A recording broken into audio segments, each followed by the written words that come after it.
respecto a lo que rodea el escándalo que rodea a la pareja presidencial, ¿no? Se ha hablado de que de repente Humala y su familia están planeando irse a Francia después de todo este escándalo de la Bueno, Humala fue uno de los grandes, defensores de lo que es el juicio de residencia, ¿no? ¿Por qué no lo ha impulsado? ¿Por qué no habla de la necesidad que luego de concluir su mandato, por lo menos 6 meses, debe permanecer en el país? Entonces, llegamos a lo mismo, ¿no?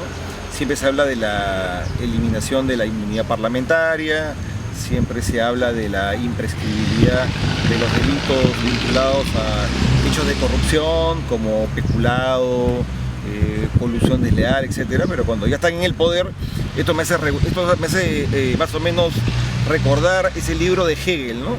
Sobre la fenomenología del espíritu, donde él decía de que todo revolucionario lo es hasta cuando llega al gobierno. Y una vez ya en el gobierno deja de ser revolucionario, ¿no? Aquí estamos en lo mismo, ¿no? O sea, Chávez, Maduro, la Kirchner, Correa, Evo Morales y particularmente en el caso de Humala, una vez ya en el gobierno, luego de que han sangrado al país y obviamente han generado la crisis y el proceso casi, no solo de quitar la aceleración al país, sino obviamente de entrar a un proceso quizás en un mediano plazo recesivo, es esencialmente por las malas políticas públicas y por la falta de liderazgo que tiene el presidente de la República. Alex, quisiera cambiar de tema, estamos acá pues grabando en el Callao, en La Punta, y saber qué es lo que sucede en esta región, por qué se ha incrementado la inseguridad ciudadana, por qué se ha tenido que declarar el estado de emergencia. La vez pasada salió una noticia de que le dispararon a una niña, ¿verdad? Y ¿qué sucede? ¿Cuál es tu evaluación? Bueno, mira, mi evaluación va un poco más allá de lo que en el común denominador de la prensa y el debate público se da. Lo que está sucediendo en el siglo XXI, que estamos en una guerra asimétrica de cuarta generación. ¿Esto qué implica en términos prácticos? De que el conflicto ya no es entre estados. El conflicto es entre el Estado con sujetos o instituciones o entidades no gubernamentales. Sean cárteles de la droga, entiéndase redes criminales o eventualmente grupos terroristas. Entendido esa lógica, la acción del Estado en una lucha y en una confrontación asimétrica debe variar sustancialmente. Y lo que está sucediendo en el Callao en los últimos meses es una realidad incontrastada. ¿Y cuál es? El incremento de la delincuencia en el país, pero focalizado en el caso nuestro por el tema del narcotráfico.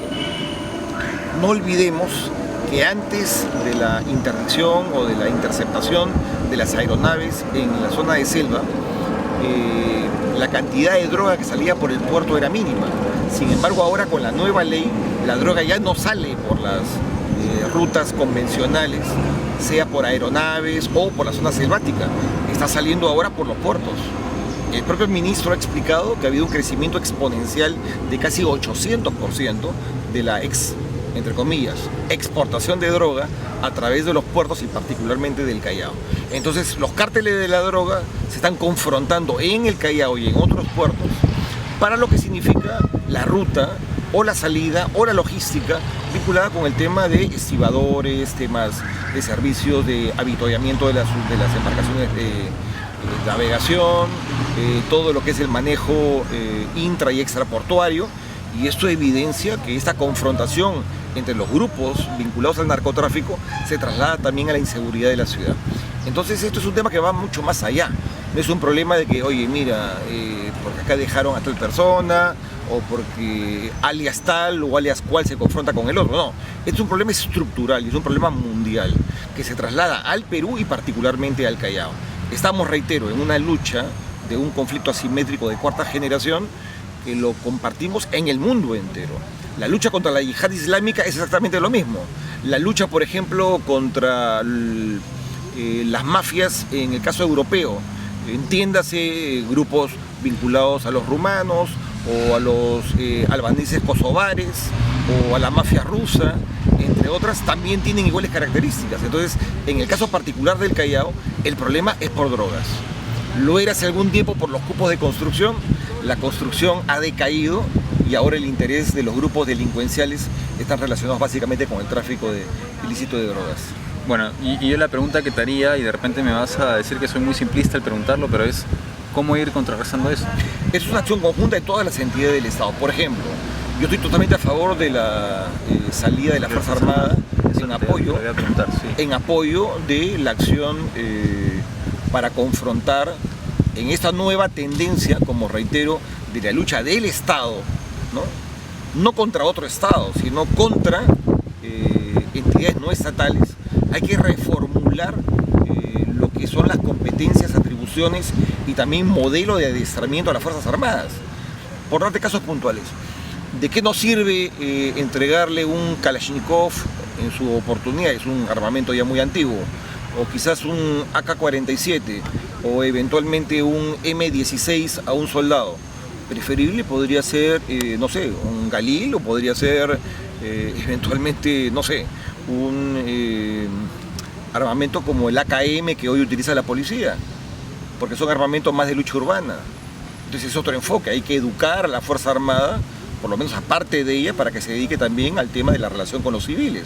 No decir que están formados de otra manera, hay que reformular los procedimientos y también utilizar a ese personal no solo en la acción disuasiva, sino en la prevención y en la confrontación. Y otro elemento que es, yo creo, el central y el que está adoleciendo el país, es que se ha absolutamente diezmado la política de inteligencia. El sistema de inteligencia en el país no existe. Y por tanto no solo en el ámbito de la lucha contra las drogas, contra el terrorismo, sino lo que es política penitenciaria, en el ámbito, por ejemplo, de la lucha contra el crimen organizado, tema de inteligencia y de contrainteligencia. Pues no tenemos ningún aparato, ninguna estructura, por lo menos consolidada, que permita trabajar en esa doble tendencia, ¿no? Participación de la Fuerza Armada en apoyo a la Policía Nacional en conjunto con todas las entidades y operadores de justicia. Veamos, por ejemplo, las características de la seguridad ciudadana en Nicaragua, que tienen muy buenos resultados, y lo que es obviamente el tema de inteligencia como un aspecto central en la lucha de la mejora de la seguridad ciudadana, no solo en el Callao, sino que en todo el país, ¿no? Me hacen una pregunta acá por Periscope. Sí. Quisiera conectarla a lo que has estado hablando, con todo estas ideas, estas propuestas que haces. ¿No se requeriría que de repente al Congreso vaya una persona que conozca la realidad del Callao como tú la conoces? Bueno, en otras palabras, ¿por qué no postularías tú al Congreso para...? Bueno, mi interés fue postular al Congreso, eso no se ha consolidado por razones que ya han sido explicadas, y ya habrán otras oportunidades. O sea, esto sucede así, son cosas de la vida, y en lo que yo pueda servir o colaborar dentro o fuera de la administración pública lo seguiré haciendo, ¿no? Bien, hemos terminado. Simplemente quisiera yo agregar una pregunta personal, porque como me habrás visto en las redes sociales, yo me considero un activista pro vida. Como miles de peruanos seguramente también. Sí. ¿Has visto que hay candidatos que en estos momentos se han proclamado como que apoyan la iniciativa de despenalizar el aborto en casos de violación, y otros más? Estamos hablando de Julio Guzmán, Verónica Mendoza específicamente. Por otra parte, pues hay candidatos que se han rectificado, ¿no? Toledo antes apoyaba, ahora dice no, yo soy pro vida. César Acuña en un momento lo insinuó y ahora dice soy pro vida. ¿Por qué se valora la vida como una cuestión de que por un momento sí lo soy, en otro momento no lo soy, pro vida? Porque finalmente no hay una convicción clara sobre el particular.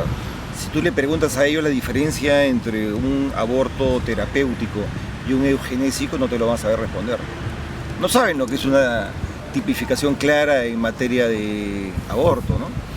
Si tú le dices a Verónica Mendoza, oye, pero si tienen la salida de la píldora el día siguiente, que también ha sido materia de discusión, si es abortiva o no en el ámbito del Tribunal Constitucional, ¿para qué utilizar el aborto si obviamente de manera preventiva hay que darle un tratamiento a aquella mujer que ha sido lamentablemente violada por una persona execrable, que tiene que ser obviamente condenada de forma categórica?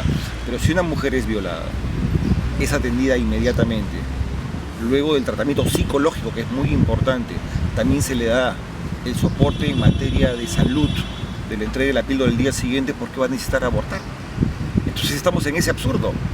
¿Qué cosa es un bien jurídico tutelado más importante? La lucha de la mujer con referencia a la tenencia de un hijo que no lo deseaba, o la vida de un ser humano absolutamente independiente al cuerpo de la mujer.